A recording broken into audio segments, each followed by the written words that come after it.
Okay, so here we are for episode 100. I'm with a reporter for the score. He is a avid Eagles fan as well, Mr. Brenden Deeg. Welcome to the WHS podcast. Thanks for having me on, man. Appreciate it. How you doing? Doing well, doing well. I hope you had a great Thanksgiving, by the way. We're recording this on the Friday after Thanksgiving, so when the episode comes out on Wednesday. Well, Yeah. I'm Canadian, so I celebrated my Thanksgiving about a month ago. Oh, okay, Yeah. okay. So, but I hope you had a good Thanksgiving, and I'm always jealous of American Thanksgiving. You guys do it. You guys do it a lot better than us up north here. I was gonna say because I didn't hear anything, about the Canadian Thanksgiving. Usually, I see like a tweet about it or something, but Yeah, it's I think it's first or second week of October. I don't know exactly, but we did it about a month ago, so we already had our turkey and our mashed potatoes and whatnot. what's up? Well, I would be delusional to not start this interview off with Eagles question. So, I have a couple right here. The team is 9-1 right now. That's the best start they've had since 2004. You went to the Super Bowl. What have you personally seen the team for the last 10 weeks that not only makes you optimistic about this season, but the future going forward? Oh, I clearly think they're one of the best teams in the NFL. I think anyone who's watched football over the last, I guess, first Eagles 10 games can kind of give you that answer. They're in the top five, maybe if you want to say top seven, if you want to be careful. But I believe that this is a Super Bowl contending team.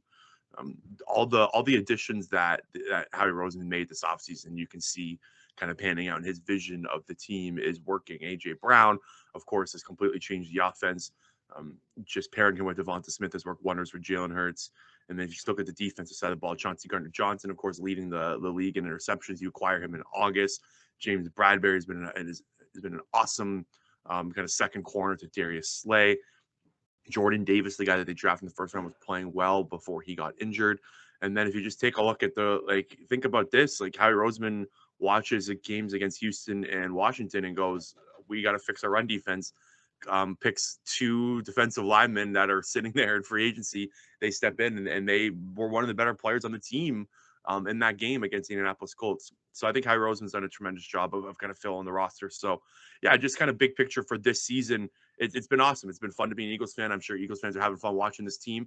And this is a team that's going to compete and going to compete in the playoffs. And hopefully, right now with how good the NFC is, like the Minnesota Vikings won again yesterday. They're now 8-2, so they are or sorry, I think 9-2, 8-2 now, but they're only one game ahead of them. They do have the tiebreaker since they did beat them. They did beat them earlier this season, but they got to keep winning games if they want to get first seed in the NFC. And I think getting first seed in the NFC is going to be huge. You don't want to be in that wild card round. There are some good teams at the bottom of the NFC. Like you don't want to be playing, for instance, maybe the San Francisco 49ers at the bottom. Like even like Washington Commanders, for instance, they just beat the Eagles. Like that's a team that you could potentially play if you don't get the first seed. So I think the first seed is going to be really important for this team, and I think they've got a good shot at doing it with just how easy the schedule is coming up. Now, big picture, and maybe you said look into the future. It's funny. I was taking a look at this team, the free agents that they have coming up, and if you kind of think about it, this might be, I don't want to say the last hoorah or like the last ride for this version of the Eagles, but kind of is. Like, take a look at the free agents they got coming up. You got T.J. Edwards, free agent, Chauncey Gardner-Johnson, free agent, Marcus Epps, free agent, James Bradberry, free agent. They've got a lot of guys that are contributing right now scheduled to hit the open market. I'm not saying that those guys are going to leave. Like, I'm assuming they're going to want to bring back some of the guys. The safety position, especially one or two of them are probably going to stay. Maybe both, but probably only one. I'm assuming James Bradberry's not back. I'm assuming they like T.J. Edwards. He's a homegrown talent that they brought in as an undrafted free agent. He's done very well here. So assuming that's a guy that they want to keep. But if you just take a look at the big picture things, like this version of the Eagles, there's a lot of one-year deals here. So this team's not going to kind of transition. They still have a lot of good young players. Don't get me wrong. Like, still got like AJ Brown's on a contract, Jalen Hurts. The Jalen Hurts contract situation is a whole another question. But this version of the Eagles is only going to last for this season. And another kind of aspect to it is the coaching staff's going to probably be picked apart. I'm assuming Shane Steichen and Jonathan Gannon are both going to be on their way out after the season. So I'm not saying Eagles fans should maybe enjoy the ride, but don't be surprised if this team looks a lot different next year. I was gonna say I think that Shane Steichen is almost a guarantee to be gone, for next season. with how he's handled the offense this year. I really hope that we do keep CJ, for the next couple of years. I don't know how much he's willing to take on for a team friendly deal, but I think him and TJ are the biggest priorities, especially for the defense for the Well, Eagles Jonathan this Johnson's an season. interesting one, right? Because the top of the safety market makes like $19 million. Like, and if he hits the open market, a team's gonna pay him $19 million. So, do you want to be the team doing that? So, I think he's kind of the most interesting case study for next free agency. All right, so now I try my best to represent all Philly sports because I'm an all Philly sports fan, um, on the episodes that we do, but we have an array of sports fans from all teams, especially for football. So all I ever hear from there's a Giants fan on the show, Bills fan, we have a Broncos fan, is that we have a Mickey Mouse schedule. So you personally played football on defensive line for York University in college. I know it's different levels, but can you please explain the significance, when it comes to, never underestimating or underlying an opponent that you face? Yeah, like I think the schedule thing, there's validity to it in some degree. Like the Eagles, of course, had, I think it was the second easiest schedule heading into this year. You just take a look at some of the opponents they beat up, like they beat up on the Steelers, who are not a very good team. But just take a look at the NFC East. Like the NFC East is really good. Like everyone's over 500 in that division, so they have to play that division. And yeah, like you said, again, I played football at a Canadian university level. It's not even close to like even American D1 or the NFL, of course. But every given week in football, anyone can beat anybody, really, and any level of football. And the Eagles, and that doesn't take away the Eagles from that argument. I've always thought the schedule argument does have some validity, but most of the time it's kind of a Swiss cheese argument. There's holes in that argument. Like, again, going back to just how good the NFC East is. So the Eagles are going to be tested coming down the stretch. They got to play the Dallas Cowboys on Christmas Eve. They still have to play the New York Giants twice. A game I'm really worried about coming up is the Tennessee Titans on December 4th. And I've been calling out that game on my podcast and a lot. Like that's going to be a really, really tough opponent because just the way the Eagles are structured, Derrick Henry, the Eagles are 26 right now in run defensive DVOA. So analytically, they are giving up a lot of yards per run. Like this is a team that you can run run on efficiently against. So that matchup doesn't look well for the Eagles. And Mike Vrabel is a really smart defensive mind. I feel like he can give Jalen Hurts some fits on the offensive side of the ball. So like they're going to get tested, and they have been tested already too. They've overcome some adversity this season, like you just saw last week. Like I know the Indianapolis Colts aren't a great team, but the Indianapolis Colts defense is playing really well. They're one of the best run defenses in the NFL. Their defense is playing very well lately. So the way for the Eagles to kind of come back in that fourth quarter and win that game shows that they can they can win under adversity. So yeah, the schedule argument, of course, people are going to throw that argument around no matter what team you look at. Like everyone, you can't play the Chiefs and the Bills every week. Like it's just not going to happen. So if that's what they want, you got to wait. You're gonna have to wait for the Super Bowl if they make it that far because they're in the AFC. So yeah, the schedule has been a little weak, but they're 9-1. They've lost one game, so they have taken what's in front of them and done good with it. Any given Sunday is why I Yep. always tell them, because I mean that one loss we had against the Commanders, they played a better game just structurally, strategic wise, and they managed to pull out the victory, albeit with a couple of things that went their way, but a win's a win in the Yep. NFL, and I think you get it whatever way you can. So let's get back to you though. Then you are a reporter for the Score, so you report on most national football teams, football news. So you gain a fair amount of credibility, in the eyes of football fans. In your opinion, what is the biggest key to growing your network? Hmm. I'd say staying consistent. I get some DMs from people asking me kind of how I did what I did. I had a very unique path. I don't have a university degree, so I actually played football at York University for 3 years, and I ended up having to drop out due to a serious concussion injury, and I was unhealthy for a few months, never recovered from that, and I had to drop out of school, so I don't have a diploma. I don't have a university degree. right? So I took a different route. I took the social media route to build where I got today. I spend like I've been on Eagles Twitter for almost 6-7 years now with two accounts. My account got suspended 3 months in. I had about 6,000 followers. That account got suspended, and I had to redo it all. So it took a lot of work, and it took a lot of continuing to talk to people, continuing to post content. So when I say consistency, I mean every single day put out some sort of content. That could be via social media, that could be via a podcast. Like there's so many different ways you can do it. Nowadays, I never had the TikTok and Instagram Reels when I was in this business, but TikTok and Instagram Reels, it's just another platform for people to post content and to kind of go viral. So staying consistent is so key in this business, because if you let's say you just don't post for a week, people are going to move on to the next person. There's so much content out there. Everyone and their brother has a podcast nowadays.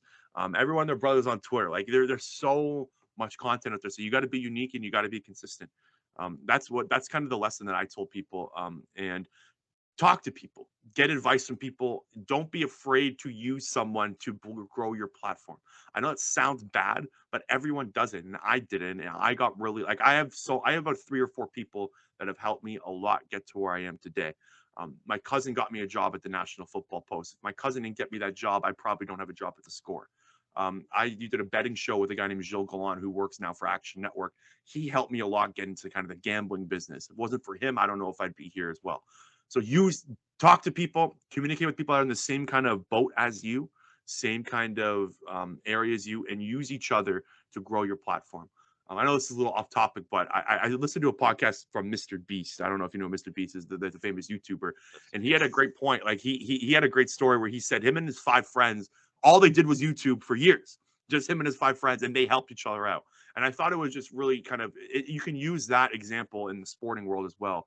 Use friends, use people that are in the same boat as you and same goals, and help grow each other. And that's kind of the biggest lesson I have. Again, I took a very unique mark. I did not go the school route. I got to where I am today from social media, podcasting, and I took help, and it took other people's help to get me where I am today. Okay, so my co-host TK, he has this list that he does every week for the NFL. He calls it TK's tier list, where he hands out 3 W's, teams that won for the week, and 3 L's, for teams that lost for that week. Unfortunately, he couldn't be here for this interview. And normally we pick the teams after the case, but I don't know if you've seen the layout games for this week, but I was wondering if if you had to pick 3 teams that are going to have impressive W's this week and 3 teams that are going to have disappointing L's this week. So full disclosure, I was actually today was the day I was going to look at the schedule slate. I have been working nights all week. I've been on the night news desk shift, so I haven't done a ton of peeking forward to week 13 or week 12. Sorry. So I'm just kind of looking at the schedule now.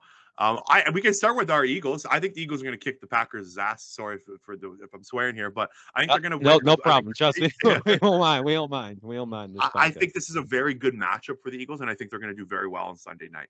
I think the last 2 games have been kind of their adversary stretch. Every team hits kind of a dull in their season. The Bills lost to the Jaguars last year. They went through some offensive troubles in the middle of the year, so it happens. And I think the Eagles kind of hit theirs, maybe a mini one just the last 2 weeks with against Washington and Houston. I think this is a very good matchup for the Eagles. The Green Bay Packers run defense is 29th in DVOA right now. They're a very bad run defense team. Their defense in general is just not good. 22nd in total DVOA. So I think the Eagles offense can have a lot of success against the Packers. And there's no one on the Packers offense that scares me except for Aaron Rodgers. And you're kind of the only thing that really worries me about this game is like, can Aaron Rodgers go nuclear and just like have his Aaron Rodgers-esque type of game, if that makes sense. So, and I don't trust that, right? I need to see it. Like they just choked on Thursday night against the Titans. They had their big win against the Cowboys and they didn't do anything off of that. So I just think the Packers are kind of a dead team walking right now. And I think the Eagles can have a ton of success there. Just kind of peeking away now. I think the San Francisco 49ers are going to continue to roll. They play the Saints this week. I think the 49ers are a really, really good team. And that's a team that if you're the Eagles, you don't want to play. That's going the biggest forward. threat, I in I my think opinion. they're really well built. I think is their only weakness right now is Jimmy Garoppolo, basically on that entire team. Like he's their weakest link, and if he's your weakest link, like you can have a very successful season because he's playing well right now, and just with him and Kyle Shanahan in that system, I do think that they're a team you don't want to play, and I think they're going to kind of go on a little bit of a heater here. And I guess this might be a cop out here, but the Kansas City Chiefs are 15.5-point favorites over the LA Rams. It looks like Bryce Perkins is going to be starting for the Rams this week. I didn't know Bryce Perkins was a real human and existed until this week when I was writing about him. So to put that in perspective, Uh, I think the Chiefs could win like by 20 plus, maybe, if that makes sense. The Rams are another dead team walking. If we're going to use that statement, like they're done. Cooper Cup's done. Matt Stafford's done. They're that's a they're already kind sad, of looking. such a Yeah, sad team with the yeah. with And how they ended. you know what? Like the Rams are funny because I didn't think they were going to be very good this year. I had kind of my skepticism about them, but I didn't expect them to be this bad. But they've Same. dealt with some injury luck, and they're just a dead team walking there. So I think that's three teams that the wins. And do you want L's? You said Yeah, three okay. L's. Um, I think the Commanders could be in some trouble against the Atlanta Falcons. I think that's kind of upset alert there. The Commanders only 3.5-point favorites, so it's not a crazy upset. But I think those two teams are probably more even than Commanders 3.5-point favorites. Taylor Heineke's got really lucky over those last 5 game stretch. Like I don't think this is kind of sustainable for this team, unless the Washington's defensive line continues to dominate. I don't know if they're going to be able to kind of blow them out. I think the Falcons can definitely win that game. I think the Cincinnati Bengals are going to take an L this week. I really like that matchup for the Tennessee Titans. The Cincinnati Bengals are now 3-point favorites. No Joe Mixon in this game. He's just been ruled out with a concussion. Samaje Perine still a good player. Don't get me wrong, but I think Mixon brings a different element to that offense. Jamar Chase is questionable. I don't know if he's going to go. If he does, that could change things, but I really like the Titans this week. And last one, I think the Ravens Jaguars game. This one I knew was coming. I don't really know what to do with this game. I'm kind of back and forth on this one all week. This is one of the games I didn't know that was coming up. I don't know. This one could squeak maybe a little bit upset alert for the Ravens. Ravens schedule is a joke. Like this. Speaking of like Mickey Mouse schedules, the Baltimore Ravens. Oh my God! If you take a look at their opponents, they don't have to play anybody.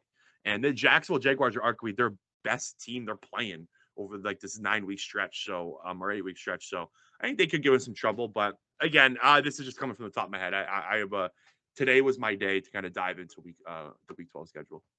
Yeah, and Ravens, like, I mean, they've come very close, like the last like few weeks. I feel like to losing a lot of like close games. Like I thought they were gonna blow out the Panthers last week, and it was 3-3 going into the Yeah, fourth quarter. So I don't know what's going on with their offense in that team, but I mean, they could definitely be on upset alert with Jaguars this week, who I thought were sure. gonna be a lot better this season. I just didn't expect Trevor Lawrence to be as inconsistent as he is. Mm-hmm. Um, okay, so my final question. This is the 100 episode, and you're arguably the biggest guest that we've had.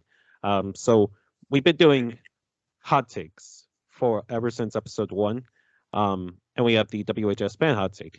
So if you had to give a hot take right now, and it could be of any sport, what would it be? Hmm. Like at any sport hot take. Any sport. I might Don't be rile some afraid to go all out. I might rile some feathers this one. And I'm I might sound like a complete idiot here, but World Cup's on right now, so everyone's watching soccer, of course. Canada's in the World Cup, so I never thought I'd see Canada in a World Cup game. I didn't think it was possible. It was really cool to see Canada in the World Cup. Stop the damn clock in soccer. It drives me mental. How they just don't stop the clock. I It agree. makes me crazy. It's actually been one of my my biggest sports takes since like for the last 10 years. It makes me insane. I don't understand why they continue to run the clock and they have some guy guess how many minutes they were running during stoppage and then throw it at the end. Like it's such a stupid rule. It makes no absolute sense in the grand scheme of things. And look, again, I'm not the biggest soccer guy. If you have soccer listeners out there that are probably gonna be like F this guy, he doesn't know what he's talking about. But it makes me crazy. It makes me absolutely crazy. I think it's absolutely valid because I mean, surely, like you can't. like I get like the idea of making the game go faster, like go by faster, but it's just like it depends like how many minutes that they're missing. Then you have Yeah, the like they players don't that even make it flop. go by. Like, They don't even make it go by faster, right? Because they add clock on at the end in injury time. But like, why are yeah, you guessing how much time was injury time? Why don't you just stop the damn clock? Like it doesn't. And I feel like it would make the game more exciting because it gives like that buzzer beater kind of aspect to it, where the clock's going to run out and the game's over. Like that part of sports in football, hockey, baseball, or not baseball, but football, hockey, and basketball, it makes that sport more exciting because there's that buzzer beater aspect. You know that there's only 2 minutes left, the clock's running out, you got to go. Like it doesn't make any sense to me, and it will never make sense to me. Some rules in soccer drive me absolutely nuts. Like, what? Take out the offside inside the box too. Like, why don't you allow your players to cherry pick inside the box? It will allow more goals, allow more excitement. Like, soccer rules make me nuts. I think this is one of our more valid hot takes that we've had from guests before. At least in my opinion, I think it's very valid. So that's really all for my questions. Brenden, I want to thank you so much, for being a guest on for our podcast. Where can our audience find you? Yeah, again, thanks for having me on, man. Appreciate the kind words today. You can find me on Twitter at Brenden_. You can follow my podcast, the Double Doink podcast, on YouTube and wherever you get your podcast. Big guest coming on today. I'm interviewing Joshua Palmer, wide receiver from the Chargers, today at 4:00.